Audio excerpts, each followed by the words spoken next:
On a golden September afternoon in 1883, the largest cattle ranch in Wyoming Territory changed its name. A fresh plank of cedar went up above the gate, the letters still smelling of varnish, right beside the name Kincaid that had hung there for 30 years. The new name belonged to a woman the banker's own daughter had once called nothing more than the Help. Ranchers who had ridden 50 miles just to see the wedding stood in a line 3 deep to shake her flour-dusted hand. And the strangest part of all was this: she thanked every single one of them, right down to the boy who had once refused to eat at her table because his mother told him not to. This is how it happened. If you have ever been the one nobody thought to invite, the one who fed everyone else's celebration but was never asked to sit down at it, this story is for you. Hit subscribe if stories like this feel like home, and drop your city in the comments before we begin, because somewhere out there, someone from your own town has felt exactly what Hattie Bowman felt. Stay until the end, because what her hands built by the last minute of this story is worth every second of it. Now, let's go back to Larkspur Creek, Wyoming Territory, in the spring of that same year, before anyone in town believed a Kincaid would ever look twice at a cook. Larkspur Creek sat in a wide green bowl between 2 ridgelines, the kind of town that had grown up around cattle money and never quite outgrown the smell of it. There was one bank, one church, one dry goods store with a striped awning, and one ranch that fed half the county's payroll. The Kincaid spread, 11,000 acres of grass and timber that had belonged to Boone Kincaid's father before him. By the spring of 1883, it belonged to Boone alone, along with the 60 men who rode its fence lines, the 400 head that grazed its bottomland, and the woman who fed every last one of them 3 times a day. Hattie Bowman had been the Kincaid cook for 6 years. She was 31 years old, broad through the shoulders and wide through the hips, with strong forearms dusted white to the elbow more mornings than not, and a face that flushed rose red from the heat of the stove long before noon. Her hands were the largest thing about her that mattered. Thick-fingered, sure, capable of lifting a cast-iron pot that would have staggered a smaller woman, capable of kneading 40 pounds of dough before the sun cleared the ridge. She rose at 4 to get the biscuits going, and by the time the hands came in from the first gather, there was coffee black enough to stand a spoon in and enough food on the long table to put meat back on men who'd lost it to a hard winter. Nobody on the Kincaid Ranch went hungry, and nobody on the Kincaid Ranch said so out loud, because saying so out loud would have meant admitting how much they needed her. Her days ran in a rhythm nobody else on the ranch had to keep. Before the men were even dressed, she had the stove roaring and the first pans of biscuits sliding in, and by the time boots hit the porch steps outside, there was a spread laid out that would have done credit to a hotel dining room in Cheyenne. Eggs by the dozen, side meat crackling in its own grease, coffee strong enough to wake a man out of a bad dream. Midday she fed them again in the field if the work called for it, hauling a wagon loaded with Dutch ovens and coffee pots over rutted trail herself because she trusted no one else to keep the food hot and the wagon steady at the same time. By supper she was on her 3rd batch of bread of the day, her forearms aching in the particular way that only comes from hours of kneading. And still she found the patience to ask each man individually how his day had gone, because she had decided long ago that a full stomach and a listened-to voice were both forms of the same kindness, and a ranch ran better on both than on either alone. The men loved her for it in the quiet, unspoken way ranch hands love anyone who keeps them fed and asks nothing performative in return.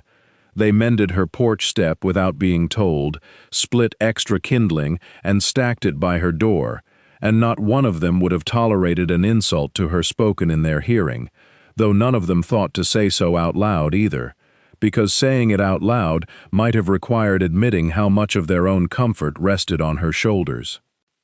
The town of Larkspur Creek was less generous with its silence. Every spring, the church women organized a supper to raise money for the schoolhouse roof, and every spring, the same women decided, without ever quite discussing it where anyone could overhear, that Hattie Bowman belonged in the kitchen and not at the serving table out front. She had been told once, gently, by the Reverend's wife, that the front table was for women who could be looked at without the congregation losing its appetite. Hattie had not cried. She had only nodded, tied her apron a little tighter over her belly, and gone back to the stove, because the stew still needed stirring, and stew did not care who stirred it. That was the shape her hurt took. Not tears, but her hands finding something useful to do until the ache passed through them and out the other side. Boone Kincaid was, by every account in the county, the most eligible man north of Cheyenne, and he had made a project of ignoring the fact for the better part of a decade. He stood well over 6 feet, broad enough across the shoulders that doorways seemed to measure themselves against him. With sun-browned skin and a short dark beard, he trimmed himself with a straight razor and no mirror. He said little. When he did speak, men listened, not because he raised his voice, but because he never wasted the effort of raising it. He had buried his father 5 years back and taken on the ranch, the debt that came with it, and the quiet expectation of every unmarried woman's mother in 3 counties, all without once giving any of them reason to hope. He ate what was put in front of him and thanked whoever put it there, and for 6 years the person he thanked most often was a woman most of Larkspur Creek had trained itself not to see. It was Cornelius Prescott who held the paper on the Kincaid Ranch, a debt old Kincaid had taken out in a hard year and never quite paid down, renewed every autumn at the Larkspur Creek Bank, with Cornelius's careful signature at the bottom. Cornelius was thin where Boone was broad, precise where Boone was plain, and he wore his authority the way other men wore a good coat, comfortably and without thinking about it.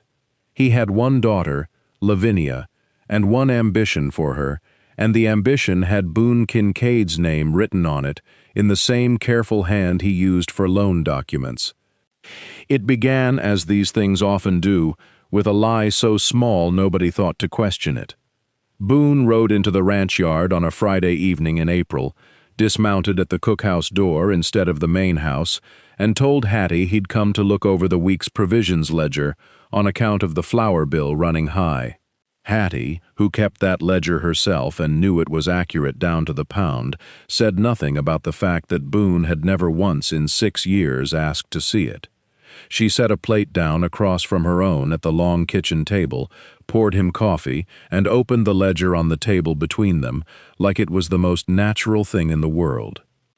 He studied the columns for a long moment, though his eyes weren't really moving down the page. Then he said, "Flour's not high.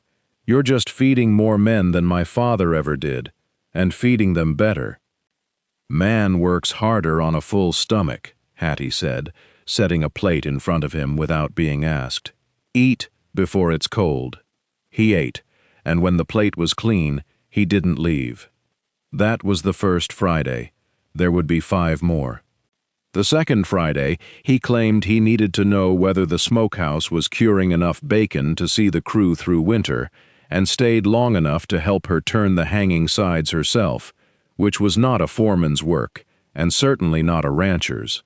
But he did it anyway, quietly, without being asked twice.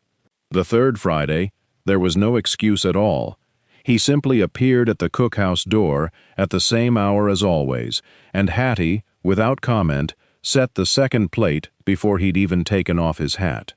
Somewhere in those first weeks, the pretense of the ledger had worn thin enough that both of them could see straight through it, and neither one minded what was on the other side.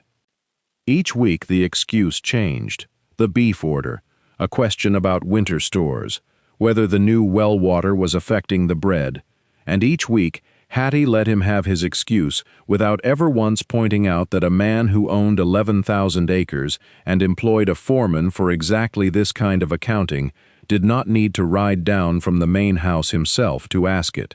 She simply set a second plate, and they talked. He asked her how she'd learned to bake bread that rose so high in a wood stove that ran hot on one side and cold on the other, and she showed him, without a hint of pride, exactly how she turned the pans to trick the heat into behaving.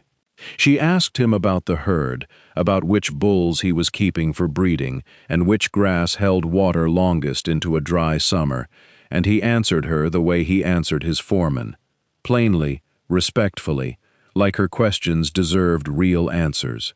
On the 5th Friday he asked her, almost as an afterthought, why she'd never married, and Hattie, who had been asked that question before by people who meant it as an insult, dressed up as curiosity, found that she didn't mind answering it from him at all. "Never met a man who wanted a wife more than he wanted a cook," she said, "and I'd rather be unmarried and respected than married and useful." Boone had considered that for a long moment, turning his coffee cup slowly on the table, and then said, "Those don't have to be different things," which was as close as he'd come yet to saying anything he couldn't take back, and both of them had let it sit there in the quiet without chasing it any further, because some truths need time to finish arriving. Neither of them called it courting.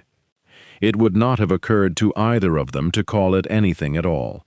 It was simply the best hour of both their weeks, and by the 4th Friday, the ranch hands had started finding reasons of their own to be scarce around the cookhouse porch after supper, grinning at each other in a way neither Boone nor Hattie noticed, because neither of them was looking anywhere but at the other.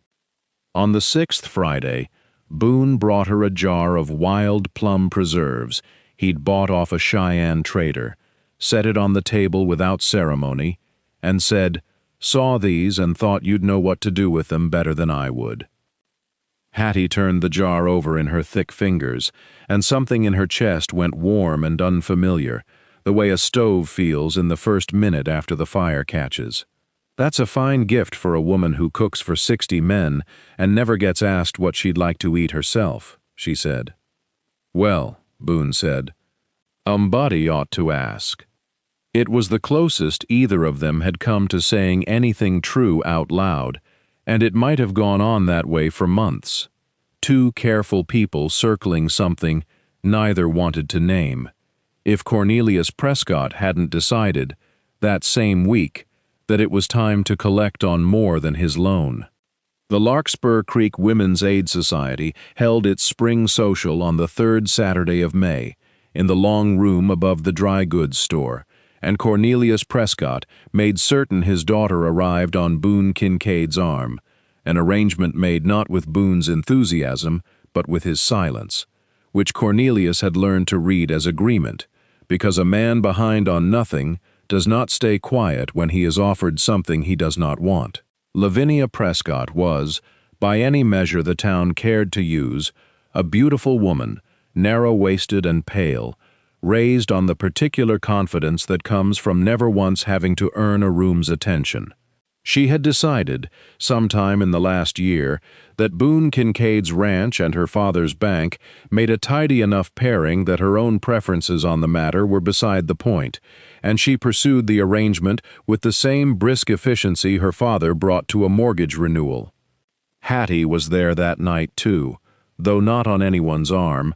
She had baked 4 dozen tea cakes for the event and carried them up the back stairs herself, apron still dusted with sugar, because the Society's baking committee had never once considered hiring help when they could simply ask the Kincaid cook to donate her Saturday.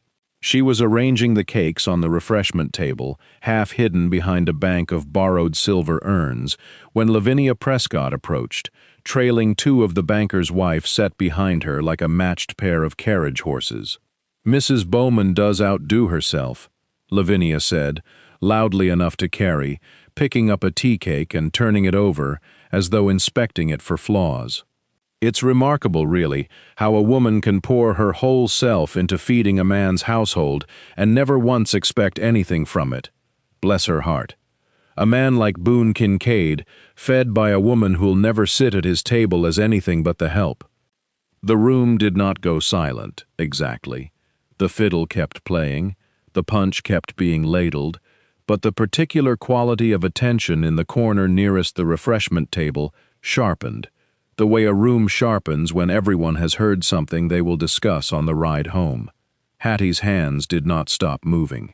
She set the last tea cake on its plate, squared the tray by a fraction of an inch that mattered to no one but her, and said, in a voice that did not shake, "These cakes are 2 cents apiece, Miss Prescott, same as they were last year.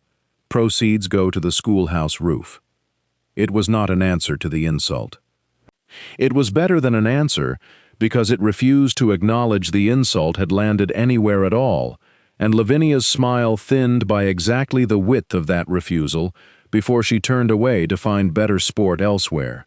Boone had come in through the side door in time to hear the last of it, and something in his jaw set that hadn't been set a moment before.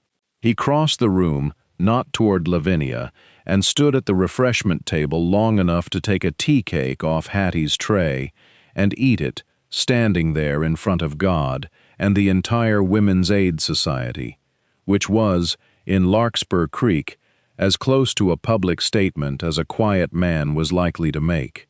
He said nothing else that night. He did not need to. But Cornelius Prescott watched the whole exchange from across the room with the flat, calculating patience of a man recalculating an investment, and by Monday morning he had decided that patience alone would not close this particular deal. Cornelius sent word to the ranch that he wished to discuss the note. Boone rode into town expecting the usual autumn conversation moved early, a formality, a signature. Instead, he found Cornelius seated behind his broad mahogany desk, with the loan papers spread in front of him like a hand of cards already played. "The note comes due for renewal in September," Cornelius said, without preamble. "I've carried your father's debt and yours for 11 years, Mr. Kincaid, on the understanding that the Kincaid name and the Prescott name would eventually find their way to the same signature. I'm a patient man, but I am not, I think you'll agree, an unreasonable one. Marry my daughter before the harvest, and I'll forgive the note entirely as her dowry settlement. Refuse, and I will call the debt due in full on the 1st of September, as is my right under the terms your own father signed." Boone sat very still, the way he did when a horse was about to bolt and sudden movement would only make it worse. "That's blackmail dressed up as business," he said. "That's business," Cornelius said. "The dressing is your interpretation."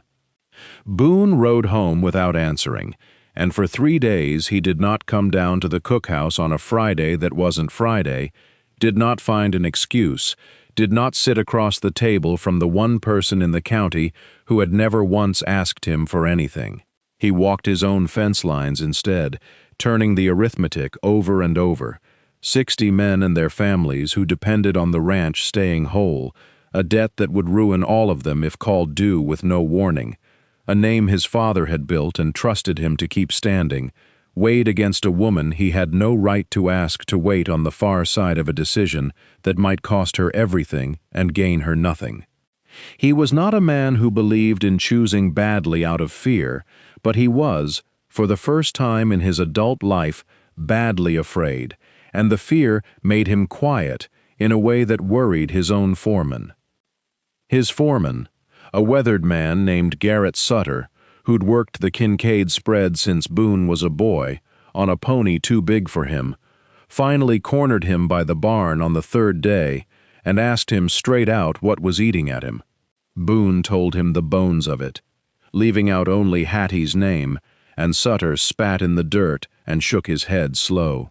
"Your daddy built this place paying men fair and keeping his word," Sutter said.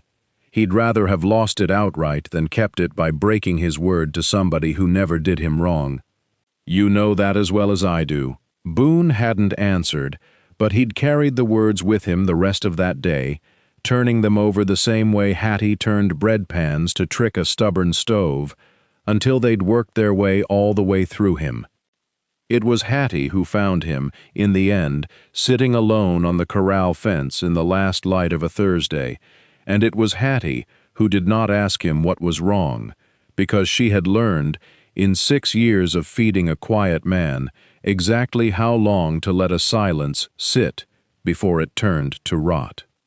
"Whatever Prescott's asking of you," she said, climbing up onto the fence rail beside him without waiting to be invited, "you don't have to decide it tonight." "How'd you know it was Prescott?" "Because you've had that look since Monday, and Monday's the day you rode to town." She looked out at the darkening pasture, not at him. "I've spent my whole life being the thing people decide about without asking me. I know what it looks like on somebody else's face." Boone was quiet a long moment. Then he told her all of it. The note, the deadline, the marriage laid out like a settlement of accounts. And when he finished, he did not look at her, because he was afraid of what he'd find if he did. "Then don't marry her," Hattie said simply. "A ranch is land and cattle, Boone. You can build another one. You can't build another 60 men's trust if you sell it out from under them by lying to a woman to keep it. And you can't build another one of yourself if you do this and live with it. And if I lose the ranch?" "Then you lose it standing up straight," she said, "which is more than most men manage, even when they win." He looked at her then, and whatever he saw in her face was enough to loosen something in his chest that had been clenched since Monday. He didn't say anything else that night.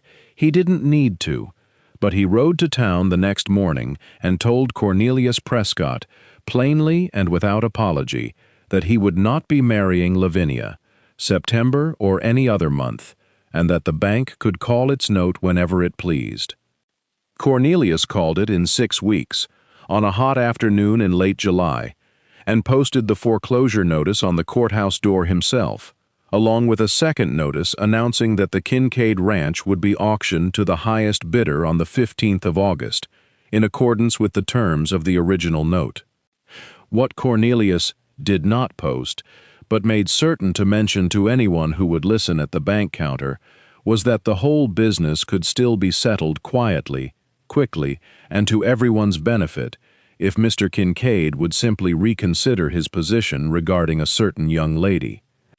The auction was held on the courthouse steps, and half the county turned out, some to bid, most simply to watch a Kincaid lose what a Kincaid had built. Hattie stood near the back of the crowd in her good gray dress, hands folded in front of her apron, because she had come from the cookhouse straight through with no time to change, and she did not care. Cornelius Prescott stood on the top step beside the auctioneer, composed, patient, certain that when the numbers ran high enough, Boone would find his way back to the sensible arrangement waiting in the bank's back office. The auctioneer read out the terms in a flat, practiced drone, the same tone he'd have used to sell off a wagon or a team of mules, and the crowd shifted and murmured the way a crowd does when it isn't sure yet whether it's watching a tragedy or a spectacle. Boone stood near the front with his hat in his hands, jaw set hard, saying nothing to anyone, because there was nothing left to say that hadn't already been decided the day he rode away from Cornelius Prescott's office. The bidding opened low and climbed slow, ranchers from 3 counties calling figures that meant nothing next to what the land was worth, because everyone in that crowd knew the ranch's true value lay in the 60 families who worked it, and none of them wanted to be the man who scattered those families for a bargain. When the numbers stalled well short of the debt, Cornelius stepped forward himself, ready to name the final figure and take the ranch outright, his voice already shaped around the offer he'd rehearsed, that the debt might yet be forgiven, quietly, if certain family matters were settled first. It was Hattie who spoke before he could. She had not planned to say anything. She had come to stand near Boone in whatever happened to him, not to be a part of what happened, and she surprised herself as much as anyone when her own voice came out steady and carried across the crowded steps. "I've fed this man's hands for 6 years," she said, "watched him pay every one of them fair and on time, even in a bad winter, watched him ride fence in a blizzard to bring in cattle that weren't worth the risk to his own life, just because they were his responsibility. I've been called the help in this town more times than I can count, told I belonged in the kitchen and out of the light, and I let it pass because arguing with small people never fed anybody. But I'll say this plain, in front of every one of you, a man's worth isn't measured by who he's willing to marry to keep his land. It's measured by what he's willing to lose rather than lie. Boone Kincaid is about to lose a ranch rather than tell a woman he doesn't love that he does. I'd take that man penniless over any man in this county, with his name on a mortgage he never had to earn." The crowd went quiet, the way a room goes quiet when something true has been said out loud that everyone privately already believed. Cornelius Prescott's composure cracked for the first time anyone present could remember, color rising fast up his collar, his rehearsed offer dying somewhere behind his teeth, because a public reminder of the arrangement he'd tried to keep private was the one thing his careful plan hadn't accounted for. Lavinia, standing near her father, went pale and still, understanding all at once that the whole town had just heard the shape of the bargain she'd agreed to, and that no one in that crowd would ever again mistake her for a woman anyone had chosen freely. For a long moment, nobody on those steps moved. Then a woman near the front, the Reverend's own wife, the same one who had once told Hattie the front serving table was for women who could be looked at without the congregation losing its appetite, stepped forward and pressed $2 into Hattie's hand, unable to meet her eyes, murmuring something about the schoolhouse roof that nobody quite believed was the real reason. It wasn't much. It wasn't even close to enough to matter against a debt that size. But it was the first apology Larkspur Creek had ever offered Hattie Bowman without her having to ask for one. And into that silence stepped a man nobody expected, old Silas Ashby, who ran the neighboring spread and had known Boone's father since before Boone was born. "I'll cover the note myself," Ashby called out, "and Kincaid can pay me back on his own time, at his own terms, same as a neighbor ought to be treated." A murmur of agreement rolled through the crowd, other ranchers stepping forward with smaller sums, until between them they'd covered the debt twice over, without Cornelius Prescott getting to name a single figure. The auctioneer, who had no particular loyalty to any outcome except getting paid for his afternoon, gavelled the sale settled, and the crowd began to break apart, buzzing with the kind of story that would be told at every supper table in the county before the week was out. Boone crossed the steps to where Hattie stood, and the whole town watched him do it, which was, for a man who said little and did less in public, as good as a declaration all on its own. He didn't kneel. He wasn't the kneeling sort, and Hattie wasn't the kind of woman who needed the theater of it. He took her hand instead, right there on the courthouse steps in front of everyone who'd ever doubted either of them, and he said the only thing that had ever mattered to him about her. "I've known a lot of capable people in my life," he said, "and I've known a lot of honest ones, but I've never known one person who was both, all the way through, with nothing held back for show. You're the least breakable thing I own, Hattie Bowman, and I don't own you at all, which is exactly why I'm asking. Marry me." "Ask me proper, then," Hattie said, and there was the ghost of a smile at the corner of her mouth, the first easy one anyone had seen on her in that whole hard summer. "Marry me," Boone said again, louder this time, so the whole crowd on the courthouse steps could hear it plain, "because you fed 60 men and never once forgot to ask how my own week had gone. Because you told me the truth about a debt I didn't want to lose, even when the truth cost you nothing to keep quiet about. Because I have never once sat at your table and left it hungry, in body or anything else."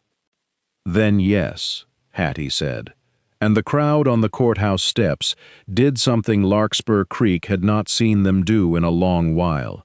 They cheered, loud and unguarded, ranchers who had never said two kind words to Hattie Bowman in her life, clapping her on the shoulder, like she'd always belonged exactly where she was standing. They married 3 weeks later, in September, in the same church that had once decided Hattie Bowman belonged behind the serving table and not in front of it. It was a plain wedding, the kind two practical people plan when neither of them has ever cared much for show.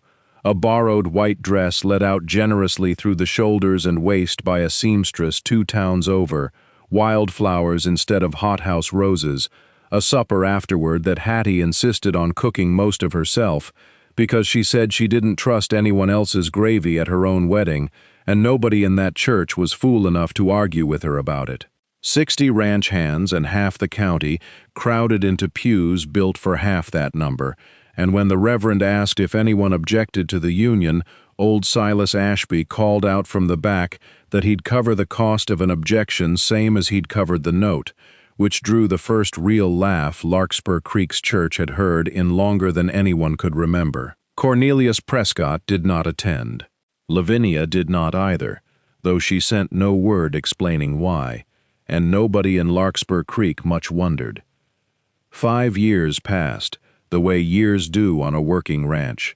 Full, fast, measured out in calving seasons and hard winters, and the slow, steady climb of a herd, rebuilt debt-free, paid down not to a bank this time, but to a neighbor who had never once asked for more than what was owed. The plank above the gate that had read Kincaid for 30 years came down on a golden September afternoon, and a new one went up beside it, freshly carved, reading Kincaid and Bowman, because Boone had insisted on it staying that way, and Hattie, after 6 years of being told her name didn't belong on things, had finally stopped arguing when someone insisted on putting it there. The cookhouse had grown into something closer to a proper kitchen by then, with a second stove Boone had ordered special from Cheyenne so Hattie's back wouldn't ache so fierce by the end of a long day, and a girl of about 17 working the flour bins alongside her most mornings.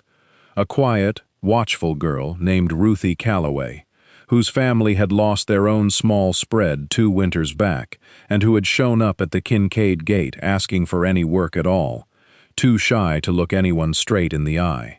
Hattie had hired her on the spot, taught her the trick of turning the bread pans to beat a stubborn stove, and made certain, every single week without fail, that Ruthie ate her supper at the long table with the rest of the hands, instead of standing back by the stove, the way Hattie herself once had. "You don't have to hide back there," Hattie told her, that first week, setting a full plate down at the table and nodding at the empty chair beside it. "Nobody in this kitchen eats standing up anymore, not while I'm running it." She said it plainly, without making a show of the kindness, because she'd learned over the years that the girls who needed it most were the ones least able to bear having it pointed out to them. Ruthie sat. It took her a few weeks to stop flinching when someone passed her the bread basket without being asked, but she stopped eventually, the way people do when kindness keeps showing up reliably enough that they finally believe it isn't a trick. By the second year, Ruthie was the one turning the bread pans without being told, teaching the trick to whoever came after her, and by the third, Hattie had started paying her a cook's wage instead of a hired girl's, because she'd decided a long time ago that nobody who worked that hard in her kitchen would ever again be told she was only the help. As for the Prescotts, the bank changed hands 2 years after the wedding, sold quietly to a concern out of Cheyenne after Cornelius found his standing in Larkspur Creek had cooled considerably faster than he'd expected. Lavinia married a cattle buyer from Ogallala the following spring and left the territory altogether, and if anyone in town still discussed the courthouse steps of that August afternoon, they did it kindly enough that word of it never traveled back to trouble anyone at the Kincaid table. On the 5th anniversary of the wedding, Boone stood at the gate beside the new plank sign, one arm around his wife, watching the last light of the day gild the grass gold all the way to the ridgeline. The sign still smelled faintly of varnish, the way the old one had the day it first went up over 30 years back, and Boone found himself thinking that some things in this life were worth building twice, if the first version never had the right name on it. He asked her, the way he'd asked her 100 small questions over 100 Friday suppers, what she was thinking. That nobody had to notice me for me to be worth noticing, Hattie said. Took me 30 years and one stubborn cowboy to believe it, but I believe it now, clean through. Boone didn't say anything to that. He didn't need to. He just held her a little closer as the ranch lights came up one by one behind them, 60 families' worth of supper smoke rising into a sky the color of the wild plum preserves that had started the whole thing, and somewhere behind them in the cookhouse, a girl who had once been too shy to sit at a table was laughing at something one of the hands had said, sitting square in the middle of it, exactly where she belonged.